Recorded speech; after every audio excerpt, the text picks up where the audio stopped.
آج کا ٹاپک طہارت کے حوالے سے ہے۔ اللہ نے قرآن کے اندر فرمایا ان اللہ یحب التوابین و یحب المتطہرین، بے شک اللہ محبت کرتا ہے توبہ کرنے والوں سے اور پاک رہنے والوں سے۔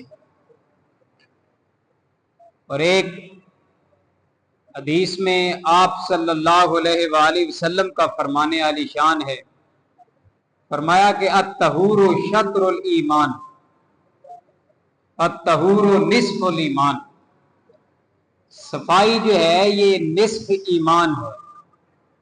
تو آج ہمارا ٹاپک طہارت ہے۔ تو طہارت میں استنجا، اس سے شروع کرتے ہیں۔ پیشاب یا پاخانہ کے بعد جو پاکی حاصل کی جاتی ہے اسے استنجا کہتے ہیں۔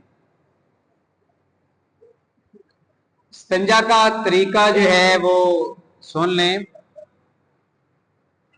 استنجا کا طریقہ بہترین جو ہے، پیشاب یا پاخانہ کرنے کا مقام، اس کو پہلے کسی چیز سے صاف کر لیں اور پھر پانی کے ساتھ دھویا جائے۔ اگر پیشاب یا پاخانہ اس جگہ میں پھیلے نہ تو پھر ڈھیلا یا پتھر، کچی مٹی جو ہے وہ اس سے بھی آپ طہارت حاصل کر سکتے ہیں، پانی نہ بھی ملے۔ لیکن آپ کو یہ اطمینان ہونا چاہیے۔ آگے آ جائیں جی، استنجا کے مکروہات۔ قضائے حاجت کے دوران بغیر کسی عذر سے بات کرنا، یہ مکروہات ہیں۔ اچھا جی، مکروہ آپ نے پڑھا تھا، میں نے پڑھایا تھا، کسی کو یاد ہے کہ مکروہ کی کتنی قسمیں ہیں اور کون کون سی ہیں؟ یہ اسنین بتا رہا ہے 2 ہیں۔ ماشاءاللہ، بالکل ٹھیک بتایا، مکروہ تحریمی اور مکروہ تنزیہی۔ ٹھیک ہے جی، تو یہ وہ والے ہیں کہ وضو کے مکروہات کون کون سے ہیں؟ قضائے حاجت کے دوران بغیر کسی عذر کے بات کرنا، پانی وغیرہ یا ختم ہو گیا ہے تو پھر اس میں آپ کر سکتے ہیں، یا پھر اللہ نہ کرے کہیں مسئلہ کوئی شارٹ وغیرہ کا۔ قبلہ کی طرف منہ کر کے یا پشت کر کے پیشاب یا پاخانہ کرنا، یہ سنیں بھائی، عمل کی نیت سے سننا ہے آپ نے، اور آپ نے یہ چیزیں آئندہ زندگی میں اس پہ عمل بھی کرنا ہے۔ کسی ایسی چیز پر بیٹھ کر استنجا کرنا جہاں پر کسی کی نظر پڑنے کا اندیشہ ہو، یہ بھی مکروہ ہے۔ اور مکروہ کا کیا مطلب ہے؟ ناپسندیدہ عمل۔ بغیر کسی عذر دائیں ہاتھ سے استنجا کرنا، اگر بایاں کوئی مسئلہ ہے، زخمی ہے یا پھر کوئی اور پرابلم ہے، اسے بیماری وغیرہ بڑھنے کا خدشہ ہو، تو پھر اب دائیں سے استنجا ویسے نہیں کر سکتے بغیر عذر کے۔ بغیر عذر کے کھڑے ہو کر پیشاب کرنا مکروہ ہے۔ ٹھیک ہے جی، آگے آ جائیں۔ وضو، وضو کا مطلب تو ہے روشن چہرے والا، مگر شریعت میں جسم کے خاص حصوں کو ایک خاص قاعدے کے مطابق دھونے کو وضو کہتے ہیں۔ ٹھیک ہے جی، وضو کا لغوی اعتبار سے معنی کیا ہے؟ روشن، روشن کرنے والا، روشن چہرے والا، مگر شریعت میں یہ قاعدہ ہے کہ خاص حصوں کو دھونا، اس کو وضو کہتے ہیں۔ وضو کی فضیلت سن لیں۔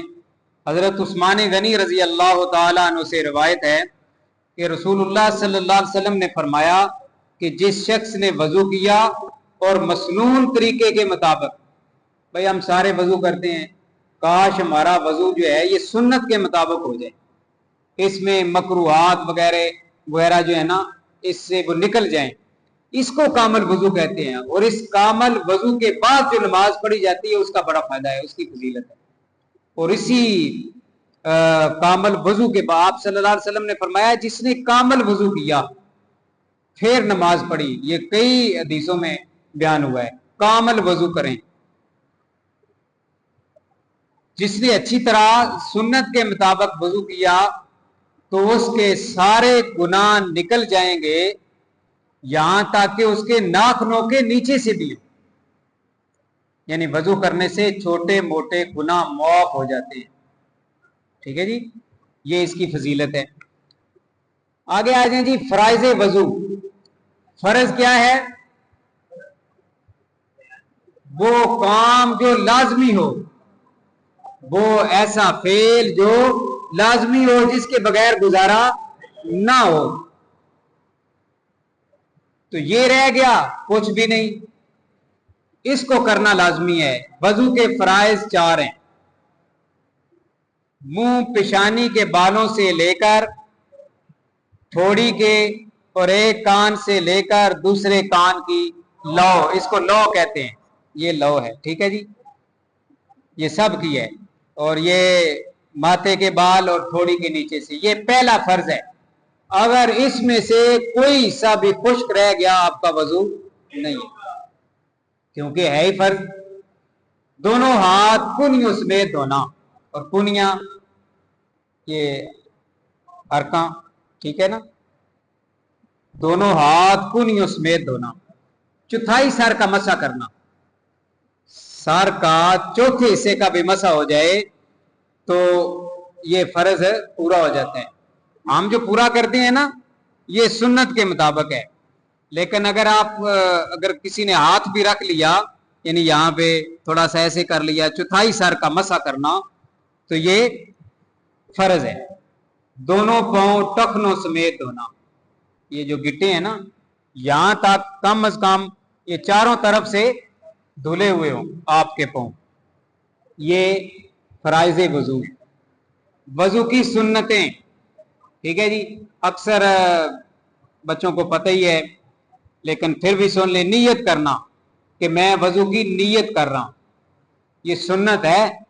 और फरमाया कि मन तमस्सका बिसुन्नती इंदा फसाद उम्मती फहुवा मिअतु अजरुन शहीद।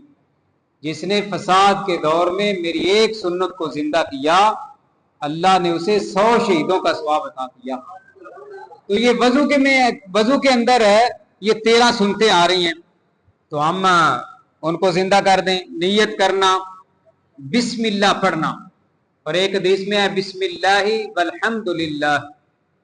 जितनी देर तक वजू रहेगा नेकियां लिखती जा रही होंगी। ठीक है, फरिश्ते जो हैं वो नेकियां लिखते रहेंगे। पहले 3 बार गिट्टों तक हाथ धोना, ये वाले यहां तक। ठीक है जी, मिसवाक करना, ये सुन्नत है जो आज हमने छोड़ दी है। अक्सर बंदे जो है ना वो मिसवाक नहीं करते, 2-4 वो भी उन्होंने जेब में रखी हुई थे वगरना बस। 3 बार कुली करना सुन्नत है। 3 बार नाक में पानी डालना सुन्नत है। दाढ़ी और हाथ पांव की उंगलियों का कलाल करना, कलाल ये वाला, ठीक है जी, और ऐसे ही पांव की उंगलियां। तमाम सर का मसा करना, पूरे सर का मसा करना, ये सुन्नत है। दोनों कानों का मसा करना ऐसे, और देखो कितना अंदाज निराला है, यकीन करो। यहां पे हाथ आपने रखा ऐसे, अब इसके साथ जो मट्टी वगैरह लग गई सो इसका इस्तेमाल नहीं है। फिर इस उंगली को ऐसे किया ना, ये उंगली बची हुई है आपकी, फिर ऐसे किया, अब कान के अंदर जो चीज है वो इसके साथ लग गई। अब क्या है कि उल्टा हाथ जो है ना वो गर्दन पर फेरना है आपने। ठीक है, यानी वो चीज जहां पे पहले मट्टी लगी हुई है दोबारा इस्तेमाल उसका नहीं है। कितना प्यारा तरीका है। तरतीब से वजू करना, हर उज़्व 3-3 बार धोना, पैर दर पैर वजू करना। ये नहीं है कि नाक में पानी डाल लिया تے गप्पा मारन लग पिया, या 2 मिनट बाद मतलब है कि नहीं, पै दर पै। अगर आपने दरमियान में वक्फा आ गया तो फिर दोबारा से शुरू करना है, पै दर पै वजू का। इससे मुराद ये है। और तरतीब ये है कि आपने पांव की तरफ से शुरू नहीं करना, पहले हाथ, दाएं हाथ से शुरू करना यहां से, ठीक है जी। वजू के मुस्तहब्बात, हाँ जी, मुस्तहब की तारीफ, पसंदीदा अमल, भाई आप भूल रहे हैं, पसंदीदा अमल, किबला रुख हो तो ज्यादा अच्छा है, ये मुस्तहब है। यानी कि किबला की तरफ मुंह अगर हो वजू के दौरान तो ये मुस्तहब अमल है। ऊंची और पाक जगह बैठकर वजू करना, ठीक है। वजू के काम खुद करना, किसी और से मदद ना लेना। आप सल्लल्लाहु अलैहि वसल्लम अपना वजू खुद किया करते थे। हर उज़्व को मल मल कर धोना, ठीक है। गर्दन का मसा करना ये मुस्तहब है। बचा हुआ पानी खड़े होकर पीना। अच्छा, वजू का तरीका, वजू करने का इरादा हो तो दिल में उसकी नीयत करनी चाहिए। ये सारी चीजें जो मैंने पढ़ी हैं इस तरीके के अंदर आ जाएंगी, ठीक है। वजू के जब शुरू करते हैं तो नीयत कर लें कि मैं वजू करने लगा हूं, और नीयत दिल के इरादे का नाम है, बकायदा इसकी कोई वो मतन नहीं है। फिर बिस्मिल्लाहिर्रहमानिर्रहीम, बिस्मिल्लाहि वल्हम्दुलिल्लाह, ये भी एक हदीस में मैंने पढ़ा। पढ़कर दोनों हाथ गिट्टों तक बार बार धोए, फिर 3 बार मुंह में पानी डालकर कुली करे, फिर मिसवाक करे, मिसवाक ना हो तो उंगली से दांत साफ करे और मुंह में पानी लेकर गरारा करे। लेकिन अगर रोजा हो तो फिर गरारा नहीं करना। अच्छा जी, कुली करने के बाद 3 बार नाक में पानी डालें, बाएं हाथ की छिंगली उंगली से ये जो चीची होती है साफ करे। फिर इसके बाद 3 बार मुंह धोए। मुंह धोने का मतलब ये है कि पेशानी के बालों से लेकर ठोड़ी तक, ये फराइज भी इसमें आ रहे हैं, मुस्ताहब भी आ रहे हैं और सुन्नतें भी आ रही हैं। ये तरीका है पूरा। अगर दाढ़ी घनी हो तो उंगलियों से इसमें खलाल करे ताकि बालों की जड़ तक पानी पहुंच जाए। फिर दोनों हाथों को कूनियों समेत 3 बार धोए, फिर पहले दायां फिर बायां हाथ धोए। आखिर में सॉरी, अगर हाथ में अंगूठी हो या औरतों के हाथ में चूड़ियां हो तो उसको हिला देना चाहिए, यानी कि अंगूठी को उसके अपनी जगह से थोड़ा सा दाएं बाएं करें। तो ऐसे ही औरतें जो है ना वो चूड़ियां इधर उधर करें ताकि इसके नीचे से पानी पहुंच जाए। इसके साथ दोनों हाथों की उंगलियों को एक दूसरे में डालकर खलाल करे, जैसे मैंने आपको बताया। फिर 1 बार पूरे सर का मसा करे, फिर कान का मसा करे, फिर गर्दन का मसा करे। मैंने बताया कि इस तरीका के अंदर आपके फराइज भी आ रहे हैं, सुनते भी आ रही हैं और मुस्तहब्बात भी आ रहे हैं। अलबत्ता गर्दन का मसा जरूरी नहीं है। मसा के बाद दोनों पैर टखनों तक 3 बार धोए। इसमें भी हाथ की तरह पहले दाना पैर, फिर बायां, और पैर की उंगलियों के दरमियान हाथ की छोटी उंगली ये वाली डालकर खलाल करे ताकि पानी उंगलियों की दराज में पहुंच जाए। अच्छा जी, नवाक़िज़े वजू, इसका कायदा सुन ले। बदन से किसी चीज नजस चीज का निकलना, इसके लिए सबब होना। नजस चीज जैसे खून, पेशाब, पीप, कैप वगैरह, या री नौम यानी नींद, री हवा को कहते हैं, और जुनून यानी पागलपन। जिन चीजों से वजू टूट जाता है वो भी 8 हैं, ये भी सुन लें। वजू किन चीजों से टूटता है? पेशाब, पखाना या दोनों रास्तों से किसी और चीज का निकलना, री या हवा का खारिज होना, बदन के किसी मकाम से खून या पीप वगैरह का निकल जाना, इससे वजू टूट जाएगा। मुंह भरकर कै करना, अगर आपको उल्टी आ गई है तो मुंह आपका भर गया है तो फिर भी आपका वजू टूट जाएगा। लेट कर या सहारा लगाकर सो जाना, ऐसे आप बैठे हैं तो फिर नहीं, आपने सहारा कहीं टेक लगाई हुई है या फिर लेट गए हैं और आपके ऊपर ऊंघ आ गई है, ऐसे आप दाएं बाएं हो गए हैं तो आपका वजू टूट गया है।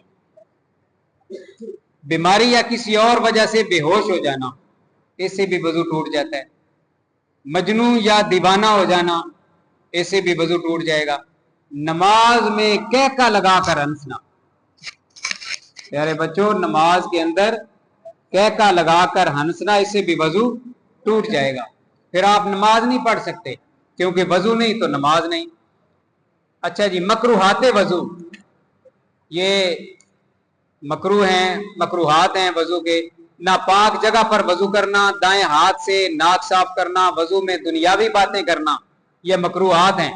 सुन्नत के खिलाफ वजू करना, तरतीब वगैरह का ख्याल ना रखना, ठीक है। नाक के बाद आपने मसा शुरू कर दिया ना, तरतीब जो है वो उसके। पानी जरूरत से ज्यादा खर्च करना, ये मकरूहात हैं। ये भी मकरू है। अरब के लोग या फिर इधर जाए ना बावलपुर पे, तो वो 1.5 लीटर बोतल के अंदर 3-4 बंदे वजू करते हैं। तो हम 5 इधर लीटर जो है पानी से एक भी बंदा वजू नहीं करता। टूटी खोर चढ़ी बह रहा। पानी जरूरत से ज्यादा करना मकरू है, खर्च करना। एजा पर जोर से पानी डालना, छट्टे मारना, नाला बंदा भी भेजे। 3 से ज्यादा बार धोना, एक उज़्व को 3 बार धो लिया काफी है। अब आप मुतमिन हो जाएं कि ये हो गया। बायां हाथ या पैर पहले धोना, ठीक है, ये भी मकरू है, यहां से शुरू करना।